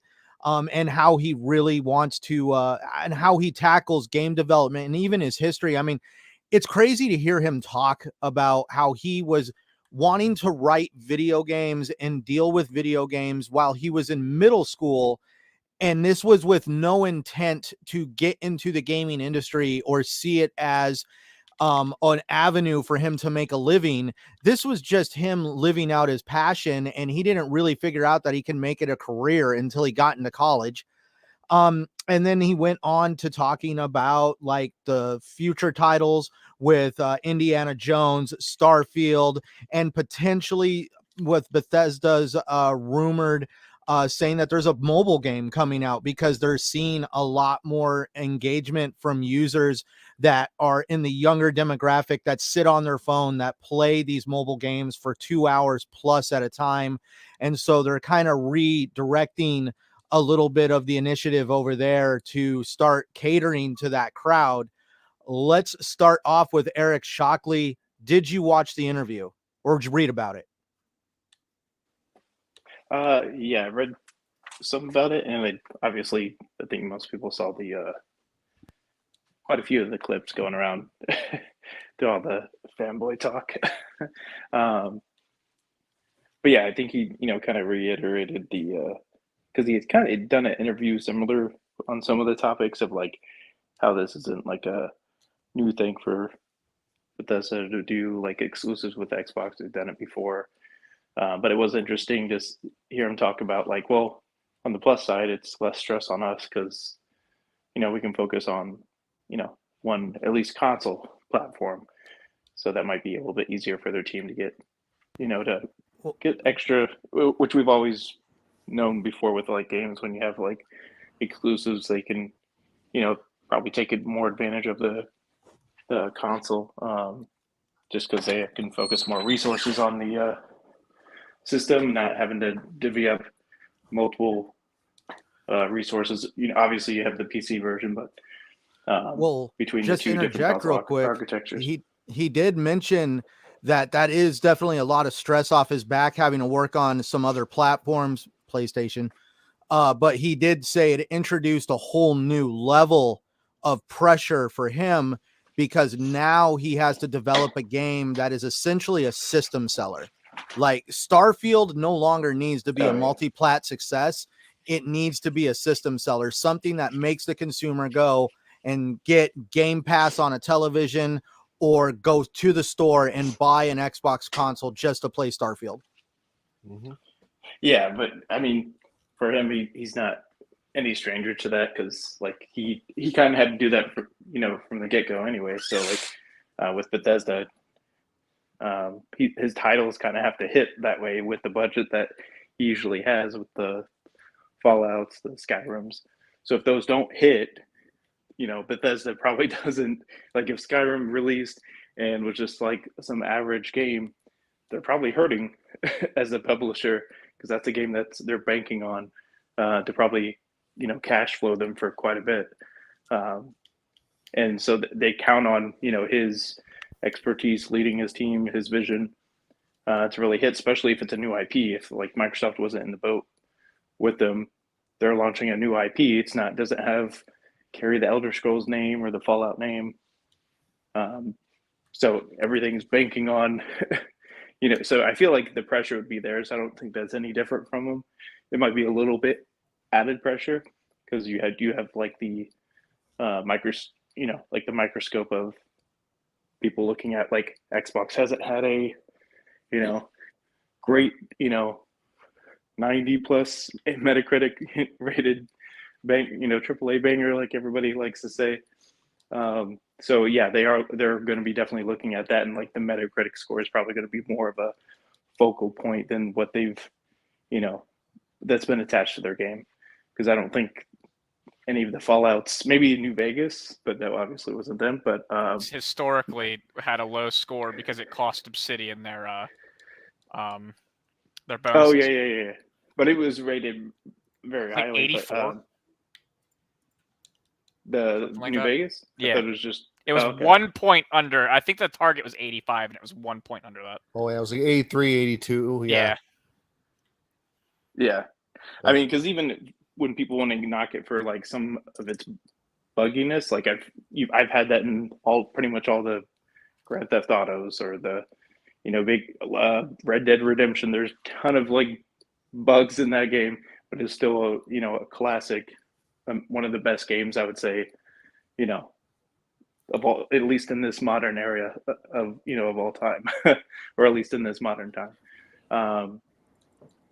So I mean, other than that Metacritic scores, there's probably just going to get another notch bumped up to 11 of like, hey, is this going to be a 90? They're just going to really focus on that versus like, hey, this is a highly rated like Callisto Protocol that just came out. People would have just normally, if it didn't have like that Sony, dev thing that just came out like recently where everybody was talking about, hey, this looks good because Sony's attached to it. Had none of that been attached to it, people wouldn't been kind of flaming that back and forth of like, oh look at its score. They may have said like, hey, it's not hitting the way we wanted it to be at 80 or 90. So Fallout, I was looking up the Fallout, the scores for the Fallout 3 actually was averaged between a 90 to a 93 depending on platform. Yeah, I can see that because that was like their first one, going from like that super old Fallout 2 was like a early 90s or late mid 90s PC game around that time, I think. Yeah, so it was a huge jump from. And Skyrim was between like a 92 and a 96. I can't believe the PlayStation got a 92. Game was bad on PlayStation. Those loading screens, oh my god! They could go infinite. Oh yeah, because like it was. You could fall asleep on one of those damn loading screens. It was made because the game was so fucking good. The cell architecture. And I didn't beat it. Was so bad. So I think it's really interesting how everybody is like so quick to diss a game for being buggy. especially like we won't get into it this weekend, but with like the Callisto Protocol. But I mean, like playing Bethesda titles, you almost appreciated that bugginess because yeah, it was like you would see some of the most hilarious damn things you would in your life due to a bug, but also you were willing to accept it, especially if you knew how those games, like Todd talked about it in the interview, like when it comes to enemy NPCs, about how they function on their own artificial intelligence, their own AI. And one of the AI parameters that intelligence has is it's on the lookout for weapons on the ground that are better than the one they already have. So that way you could literally see an NPC enemy with a stick all of a sudden throw the stick on the ground and pick up the laser rifle and start shooting at you with it because it witnessed a better weapon than what it had. And these are just some of the game mechanics that Todd Howard and his team crafted to make these like experiences that are almost like one of a kind when it comes to a RPG style game. And that's why I was never, ever too critical when it came to bugs, because if you knew that what was going on a compute level when it came just for that game to operate, you would understand that, dude, when you're dealing with millions of zeros and ones, sometimes a 0 and a 1 is going to get mixed up and you're just going to see some funny crap take place. Yeah, especially when you're doing an open world with, dragons and... Yeah, the biggest things are like the ones that were valid to complain about in Skyrim were some of the performance issues. Poor PlayStation players. And like a couple of the quests are to this day in the special edition broken to all hell. That even the modding community can only kind of fix them. They're broken so bad at their core. Blood on the Ice. I don't know if you guys know the murder mystery one in Windhelm. To get the house in Windhelm, we have to investigate the serial killer. Yeah, I know the one you're talking about. That quest is broken 8 ways from Sunday. Like, if you ever want to laugh, go look at the unofficial Skyrim wiki and look at all of the potential bugs and fixes for them. It is so funny. That quest is cursed. But yeah, like most of Skyrim's bugs aren't like game breaking, right? They're physics stuff normally. Like making things go to Mach velocity when you freeze them and send them going down a hill, and all of a sudden, because they're moving so quickly, they start floating up in the air, defying physics. It's so funny. Like, it's so funny. And that's part of why I'm actually a little sad that it looks like Starfield is moving away from the Havok physics engine. I don't know if you guys know about Havok. It's an actual like engine in itself that you can plug into other engines for physics, and they're moving away from Havok because Havok is part of what gives us all of the great nonsense in the Bethesda games, and they've moved away from it. I really hope that they do try to capture some of the like hilarity, like you know how like all the characters have like the death animations that are hilarious, like they look terrible, but it's like a Bethesda staple where like the character falls to the ground, but it looks really hilarious. You know what I'm talking about? I really hope they keep some of that Bethesda flavor in the game. I'm not a person who plays games for realism. So yeah, I'm not a person who plays games for the realism. I don't care. I play the games because I want to play games. And so, give me some Bethesda flavor in this game. Just don't have quest lines be broken. That's where I draw the line. I want to be able to complete my quests. No blood on the ice again, please. I'm good. I choose life. All right. Well, before we get back to Crusader, why not General MLD? Did you check out the interview? I did. I obviously not the whole thing, but you listen to a few people. You listen to the point by point. I think it's by far the most candid Todd's ever been. And I actually like this kind of slow hype build up for Starfield. I mean, it's the kind that only like the core gamers like us who invest their time and stay in the loop kind of get to know about this kind of stuff here. But I guess from there, the word of mouth kicks in and we tell our friends and so on and so forth. I like this. I like this style where it's very like subtle. He's just a passionate guy. Just realizing his dream to make a new IP here. I do like I like what is it? How he's tackling the game, how people have their own what is it? They go about their business regardless of what you do. Like you go on a planet and you see like ships like taking off and whatnot. So the worlds feel a little more alive and lived in. I like how he's tackling the 1,000 planets, where you can't just go all them all at once. Where some of them are like level locked, kind of. So I think you can still go there, but you might be at a disadvantage. So you only explore X amount of solar systems at a certain time. So I do like that. So it makes the whole game a little more approachable in that sense. You don't feel like too overwhelmed from the start. Yeah, I like that there's like romance options, but he said that they're more in depth. And even if you're with somebody in the game, you could still like kind of piss them off and be put into the doghouse, so to speak. Things like that. It was funny how the interviewer, for like the 1,000th time, I feel like we hear the stuff, was making sure. Oh, is by the way, is this Xbox exclusive? Like, are you sure about that? And Todd just like, yep, it's exclusive. And the guy just has this like side, like awkward shuffling around. He's like, oh, okay, I get it. Like, come on, like stop asking that question. But Part of me wonders if that was actually rehearsed. Oh yeah, to drum up the news that because it would 1,500 news articles were written from that one line. Part of me wonders if Microsoft doesn't want that. Yeah, Starfield is gonna be an Xbox exclusive. If I could have been Todd Howard, right now, just keep asking. Oh my god! Well, it's already known. Like it's already the sealed known thing. So like, if I could have been Todd Howard in that interview, I would have the minute it was asked to be like, actually, we went back to the drawing board and we all decided we're going to put it on PlayStation. And then as soon as you'd be like, really? No, I'm just fucking around. That'd be nice. That'd be a good troll move, but I don't know.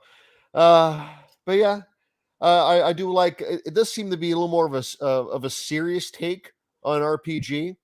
I mean, I feel like I think we'll still get some kind of like those funny death animations where like, you know, like they'll fall down in funny ways and things like that.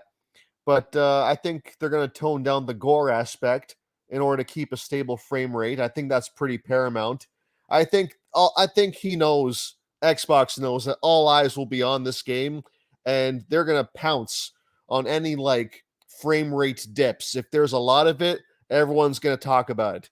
So I feel like they know that. And they want to prioritize that in the final product.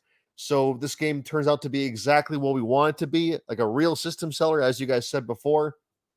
So that means like a stable, like consistent frame rate, graphics that are great, but not like so taxing on the engines on the console itself.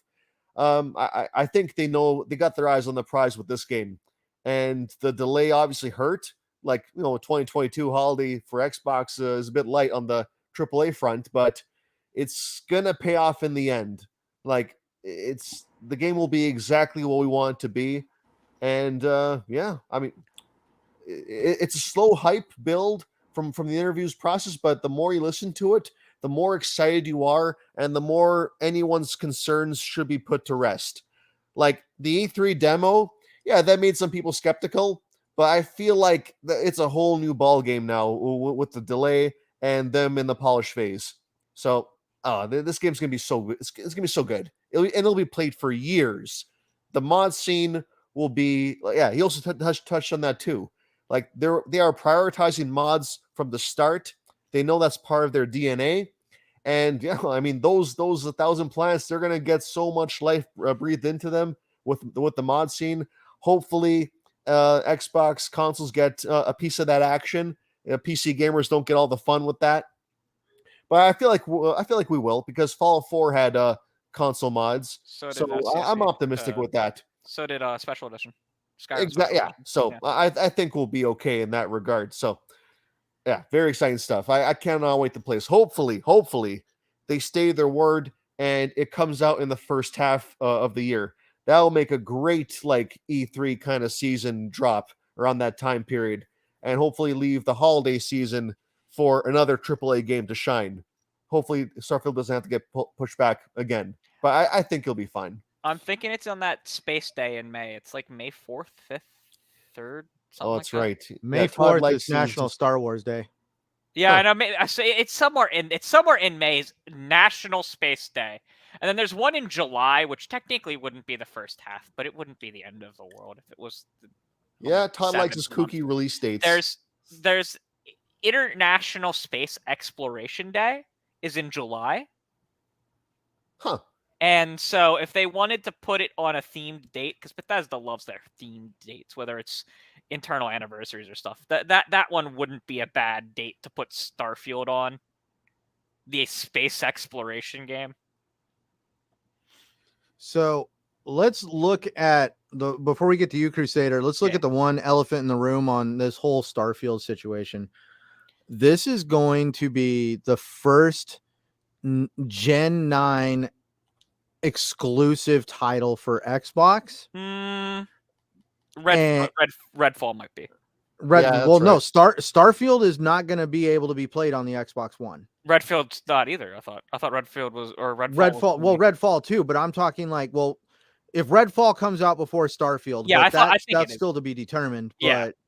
But at the very least, let's just talk about this will be the big AAA banger exclusive to Gen 9 title, and basically PCs that have the snuff to push this game. And the only reason why I point that out, and this isn't a diss towards PlayStation, but does PlayStation currently have a Gen 9 AAA only title? Because God of War Ragnarok was put on the PS4. Do they have an exclusive Gen 9 only? They still. I don't know. Opinion though, you think that's like a real exclusive, or is it on PS4? Absolutely, absolutely. Okay. Having played it, having platinumed it, and then having basically platinumed it a second time with one of my best friends in real life, that game absolutely. It's fine. I just can't forget that the developer on Ratchet and Clank, the one that's on the PS5. Came out and said that there was a way to get it on PS4, but it just really involved like dumbing a lot of the stuff down. Yeah. That's where I'm wanting to, like, I'm not trying to dig on PlayStation or be the Xbox, fanatic over here. It's just more like they deliberately engineered the game to be PS5 only and it could have changed a few things to get it on PS4. When we already know, because of like the incident with Cyberpunk, that game should have been Gen 9 only because of the tech involved, that Starfield kind of falls on the same scale, that if you tried to put this on the Xbox One, it would probably screw the F up on how it would operate. Because here's the thing. I don't think any game necessarily that's going to come out before 2024. Right, I'll go that far out. I don't think like any game really is on any platform from any developer, first or third party, is really even coming close to saturating what the hardware can do. I don't think Starfield will. Ratchet and Clank did things that used the hardware, but it did not saturate it in the slightest. I will say that, right? I don't think that there is a game that will actually abuse the hardware, truly take the Series X and run it through its paces. I don't think we'll have a game that does that until 2024, 2025. Because that's normal, right? I mean, you look at the games that came out in the first half of the Xbox One generation, they're nothing compared to what came out at the end. Right? They're nothing compared to what came out at the end. Same thing's true with PlayStation. This shit that came out at the beginning, the Nax, even the first Uncharted, it's nothing compared to Ghost of Tsushima and God of War 2018 or Ragnarok. The devs really don't abuse the hardware until the second half and the end of the life cycle of the hardware. So I don't really think that even Starfield's going to put the Series X through its paces. Now, I do think that Starfield's closer to doing that than most other games will, only because of what it's going to be and what they've described it as. But I can't, with an honest face, go out and say that, Starfield's going to be the absolute definition of next gen. I think it'll be one of the games you can point to as this was the very beginning of next gen. And then Elder Scrolls 6 will be the definition of next gen, in my opinion. If you want my opinion, Elder Scrolls 6 will define open world, what an open world game in this generation can be. Does that make sense? Oh yeah, I actually wonder what the end of the generation is going to look like, Yes. especially on the Xbox side, purely because I remember when they were developing the PS5 and the Xbox Series S and the Xbox Series X, and when they finally had the leaks of the SoC chips, or the system on a chip, the RDNA 2 chips, and we saw that over on the Xbox side it was RDNA 2 plus, and over on the PlayStation side it was RDNA 2, and this gave the infamous RDNA 1.5, because the PlayStation had a modified version of the RDNA 2 chip that was missing a few things, which is all that cloud infrastructure that Microsoft wanted to take advantage of.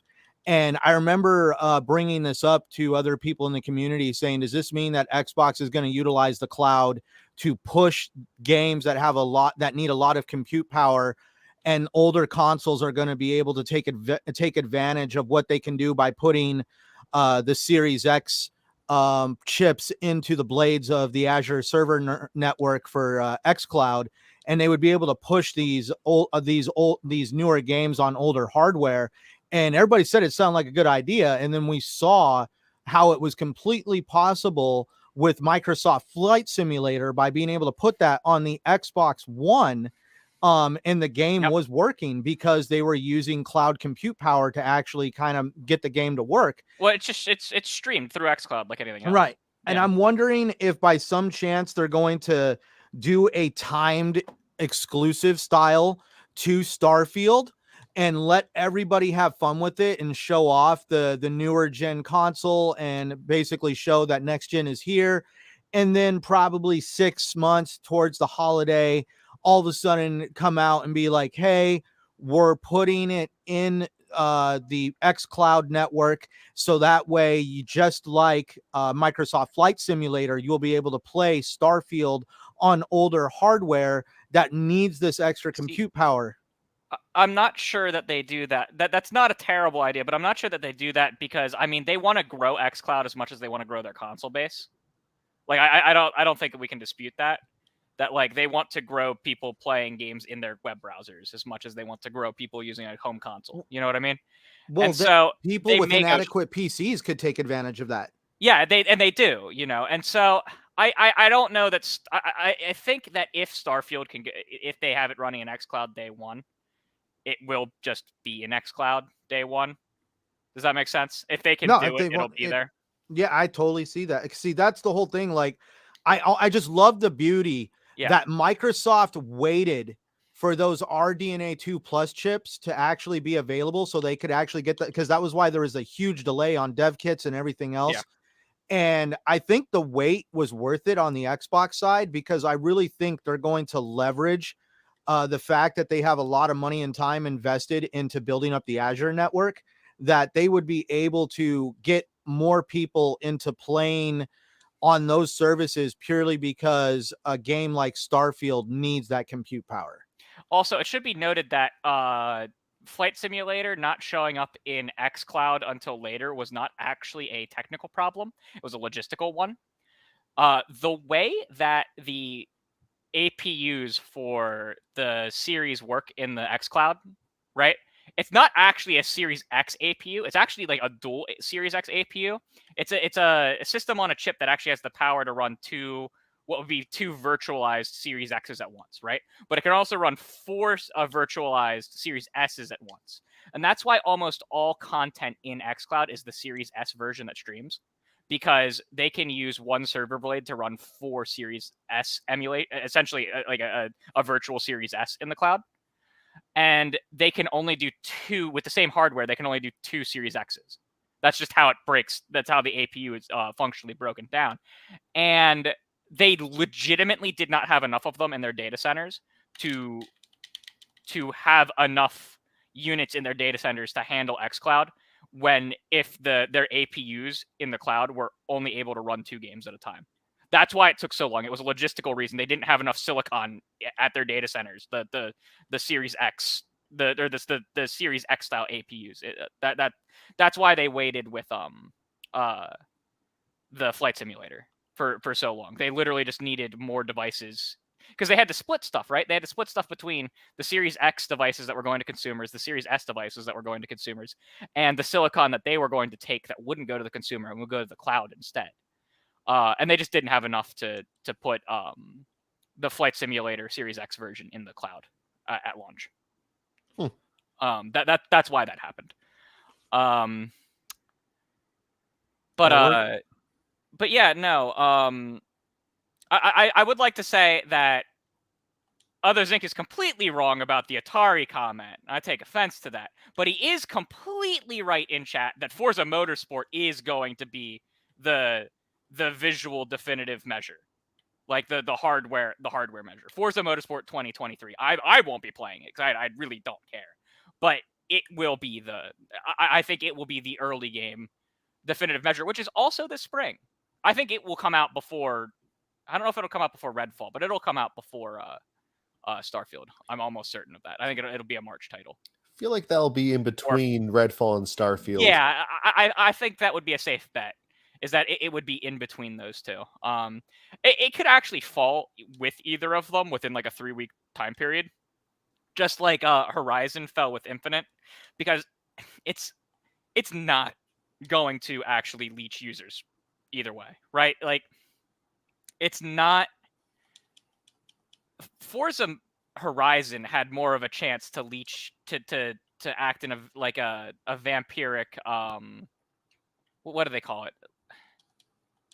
Like they would actually hurt each other's like MAUs and sales and stuff. Like Forza Horizon had a better chance to hurt Halo Infinite sales than Forza Motorsport does either of those games, because Motorsport as an actual like racing sim is not as widestream popular as the open world arcade style racing that is the Horizon series. It just never has been.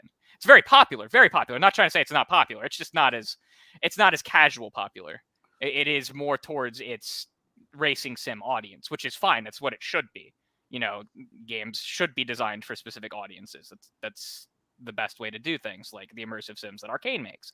But I really don't think that Forza Motorsport would actively compete with either Starfield or Redfall. They could launch very close. It could launch very close to either of them, and it wouldn't be a huge problem.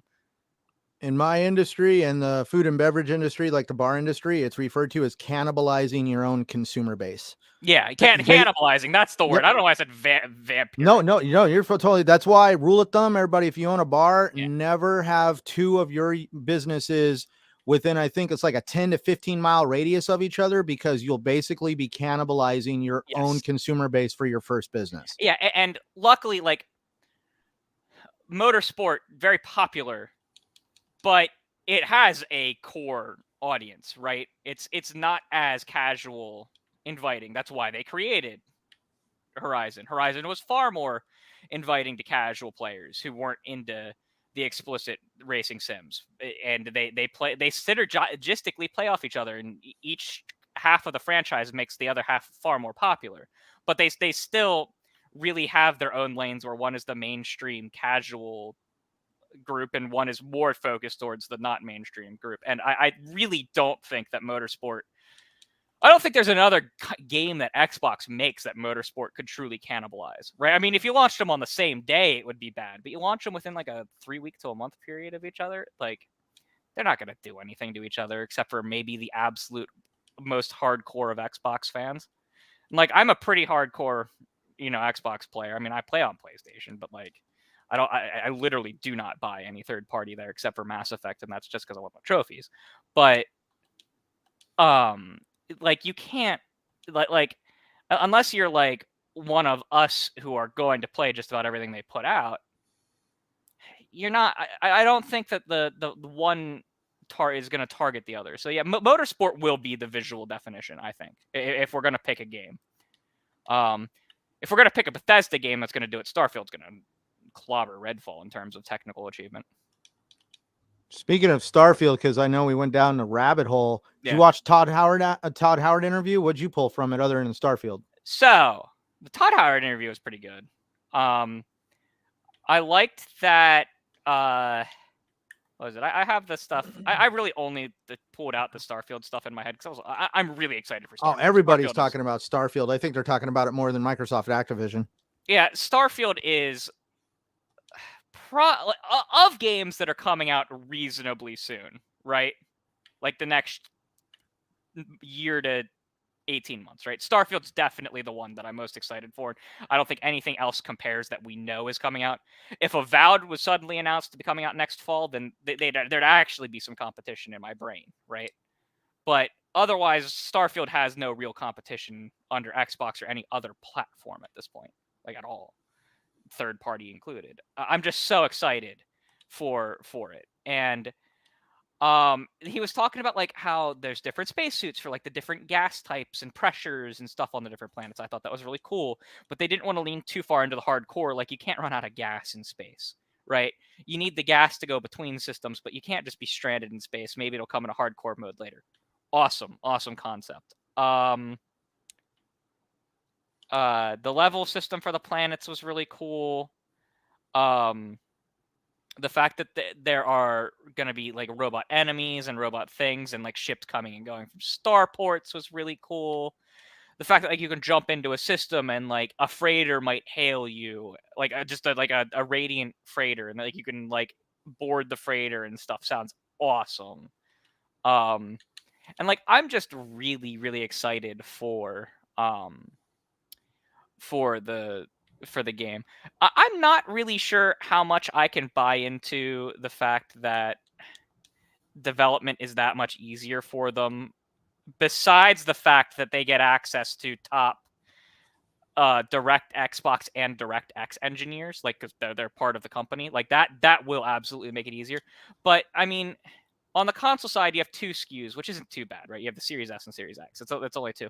But I mean, they are also still developing for PC, and they have to develop across a wide range of PC SKUs. So I don't know how much easier just dropping like the PlayStation get, besides you don't have to work with another API, which does make it easier. But I don't know. I don't know how much easier it can really get. If Todd's saying it is, then I'll believe him. It just, coming from a software engineering background and stuff like that, I don't know. It just doesn't feel quite the same as when other developers talk about like, because I mean, with Xbox, it is a large ecosystem. It just is, right? It's not a constrained one device kind of thing. It is a whole family of devices, and with PC, basically limitless combinations. So that's what that is. But the one thing he that would make it easier, and that he did stress in the article, is that they have access to the top engineers, which would make it so that it is easier. And I resonate so much with one thing that Todd said, is that he is much more excited about the console version of the game than the PC version of the game because of the nature of his job. He stares in front of a computer screen all day. And I cannot tell you how much I resonate with that exact statement as an IT person. The fact that the fact that he, as a developer, likes the sitting on your couch playing on your TV kind of style gaming, because he works all day at a computer and doesn't want to sit at a computer and a mouse and keyboard and play games on his computer, even though like it could technically be, higher quality. That he likes the console gaming because it's casual. It's the more casual and laid back experience. It's not work, and I resonate with that so much. That's why I tell people that even though I have a 3080 with a newest i7 that you can get, that even though I have that supercomputer, I like playing off my Xbox Series X way more, because I can just sit back and not have to worry about a goddamn thing that I have to worry about at work. It's so great. It made Todd feel like me, and that was a almost humanizing moment for Todd. But yeah, the interview was good.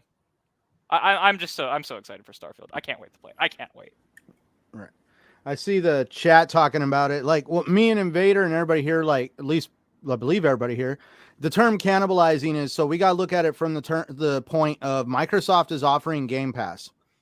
If they drop all these banger titles, in a very small cluster. Yeah. They're going to get 3 to 4 months out of people subscribing to Game Pass. They're going to putter out and move out of the service. If you can drop a title, keep people interested in that title for 3 to 4 months, and right when they're getting ready to putter out and they start contemplating, do I really need the subscription? Do I really need the subscription? Because I mean, I played the game, I had my enjoyment. Oh shit, they just dropped another title into Game Pass I really want to play. I'm not going to cancel my subscription. They keep throwing the bait out into the ocean, feeding the sharks every couple of months. And that's where the term cannibalizing comes, because if you put them too clustered to each other, literally these games will cannibalize each other and you won't get the amount of revenue you're looking from out of the service, because people are literally going to play these games quickly and then they're just going to move on. Yeah.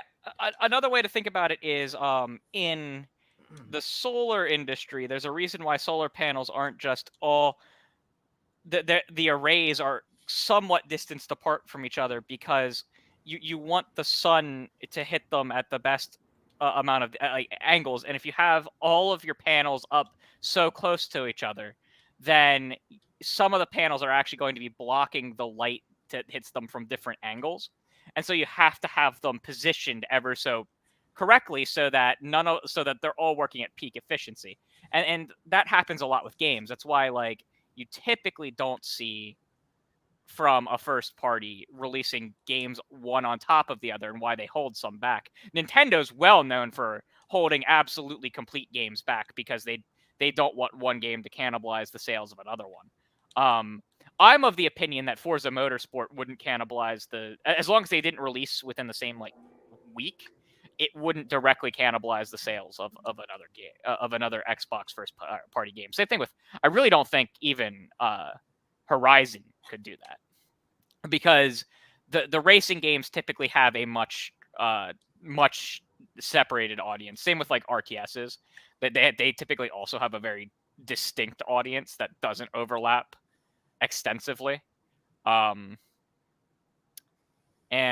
so you really have to think with these releases, would one cannibalize the other? It's why I don't think Starfield and any other RPG, that open world RPG that Microsoft is making, will launch within 6 months of each other. So if you have like Starfield coming out in like, let's say Q2, I wouldn't expect another massive open world RPG to come out until Q4, personally, because those games take so long for players to beat. They're hundreds of hours. That spacing them out is what is best for the games themselves and their engagement. All right. Anybody else have anything to add about the Todd Howard interview? Yeah. All right. Well, I guess that concludes the show for tonight. We'll start getting to our outros. We'll start off with you, Mr. General MLD. Where can everybody find you at?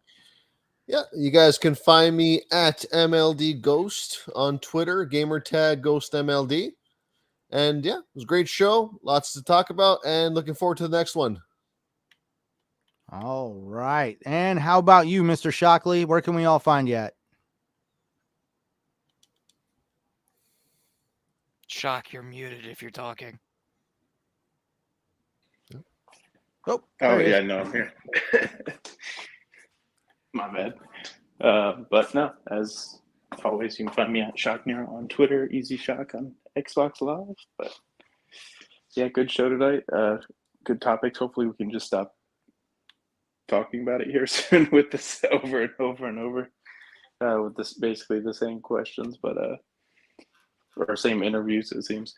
But yeah, hopefully we get some clarity soon. I think Michael Pachter just released something that they might need to give over some Bethesda titles. I think he said they might be asked to offer to make future versions of like Fallout and Elder Scrolls available on PlayStation.